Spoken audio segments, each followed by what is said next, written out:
bien vous qui avez la main sur ce dossier. On vient d'entendre Corinne Lepage et Dominique Voynet qui ont eu le sentiment à chaque fois d'être écartés du dossier du nucléaire.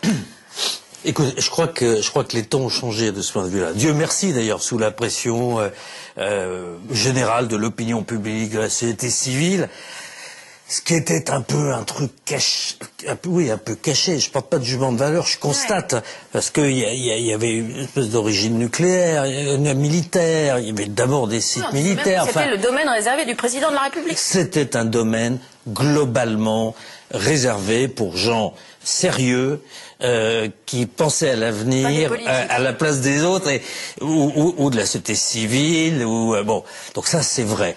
Ça fait 20 ans maintenant, même plus de 20 ans, hein, que 300 millions de tonnes, c'est pas rien, ont été disséminées dans 25 départements français. Ça veut dire qu'il y a plein de régions concernées. Est-ce que vous avez le sentiment que c'est un problème grave qu'il faut prendre enfin à bras-le-corps? Non, c'est pas bien d'utiliser des résidus, des éléments excavés de mines, de ça ou d'autres choses d'ailleurs, c'est pas le seul sujet, pour faire des remblais, et de surcroît, à quelques endroits, on peut faire des quartiers à côté, un stade municipal, ou je sais pas quoi. Bon, moi, mon problème est assez simple, c'est récupérer le retard, être transparent, et pour prendre les mesures, avoir de l'information objective. Et en même temps, mon métier aussi, ma responsabilité, c'est d'être prudent dans tous les sens. Prudent, principe de précaution, et prudent pour qu'il n'y ait pas un affolement là où c'est pas objectivement justifié. Je me méfie des deux. On vous sent très concerné par le sujet, on sent que vous avez envie de prendre des décisions, mais vous savez ce que c'est quand on est dans les bureaux, on est parfois un peu loin de la réalité. La réalité, c'est ça. Et la réalité, ce sont ces bouts de résidus ou cailloux qu'on a rapportés des endroits où nous avons tourné. Donc vous les voyez, il y a le sigle nucléaire, je prends ça avec délicatesse parce que ça peut être dangereux. Je branche un Radex et on va voir ce que ça donne tout de suite. Donc vous entendez que le compteur crépite. Le compteur est en train de monter, il est à plus de 8, 9... Ça y est, il sature, le compteur est en train de saturer, donc on est bien au-delà des normes.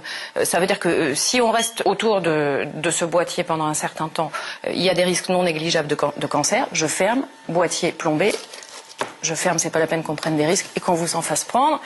Ce qui nous a étonné, nous, c'est que ça, on l'a trouvé dans des sites où il y a des enfants qui vont jouer. On l'a trouvé au bord d'une rivière. Mais pourquoi on en fait? On l'a trouvé près d'un parking, d'un truc de ski de fond. Donc vous comprenez, il y a des enfants qui vont là. Et pourquoi vous n'avez pas téléphoné ce jour-là que je viens de voir? Ah ben écoutez, on vous téléphone comme vous voulez. Mais non, mais attendez, mais voilà, c'est là. Ça dans un... Enfin, je veux dire... Non, mais c'est là, c'est là. Si vous m'expliquez que vous trouvez un produit dangereux... D'abord, vous avez une obligation légale, qui est l'article 40. Ouais. Hein, vous devez me prévenir, c'est une obligation, enfin, toute personne détentrice de l'autorité. Vous aurez dû aller immédiatement chez le maire, chez le procureur de la République, chez le ministre, dire, attendez, là, il y a un truc qui va pas du tout dans ce pays. Mais vous vous rendez compte que vous avez gardé ce secret? Mais non, pas du tout. C'est pas un secret, très grave. on vous le dit à vous, ministre. C'est encore plus important. Avec retard. Et au moment où on dit, et vous le dites plus qu'un autre, hein, à monsieur et madame tout le monde, faut trier ses déchets, éteignez les lampes avant de sortir, faites attention, ne faites pas trop couler l'eau quand vous brossez les dents, etc. Si on a l'impression qu'il y a 2 poids 2 mesures, c'est qu'à nous, on nous demande de changer nos habitudes radicalement, et vous avez raison de le faire, et que d'autre côté, il y a des déchets autrement plus dangereux. Vous savez, il n'y a pas 2 poids 2 mesures. Le seul problème qu'on peut avoir, c'est pour tout le monde le faire, que ça traîne pas, que ça soit pas reporté au lendemain, parce qu'il y a un autre enjeu. Mais vous sentez ce que je veux dire, hein? Les Français, ils ont le sentiment qu'on leur demande de faire moi, des je peux vous efforts. dire que j'en demande, enfin c'est la moindre des choses, je demande juste à Areva, qui maintenant est responsable, clairement, juridiquement et entièrement, de faire son boulot. Je demande d'avoir le rapport d'enquête, je demande d'avoir, enfin la radiographie maintenant, on l'a.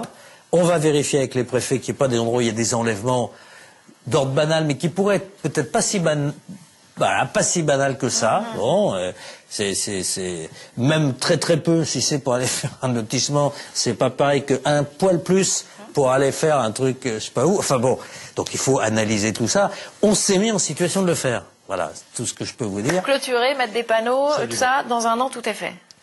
Oh ben, non, plus vite que ça. Moins que ça. Ah oui. Oh bah oui. Mais vous savez, je veux dire quelque chose. Un truc comme ça, c'est pas plus compliqué de faire vite.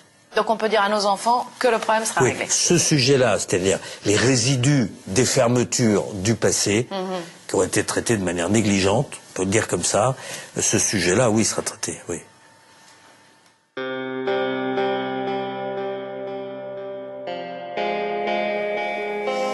C'est la fin de cette émission, mais nous sommes loin d'en avoir fini avec ce dossier que nous laissons en héritage aux générations futures.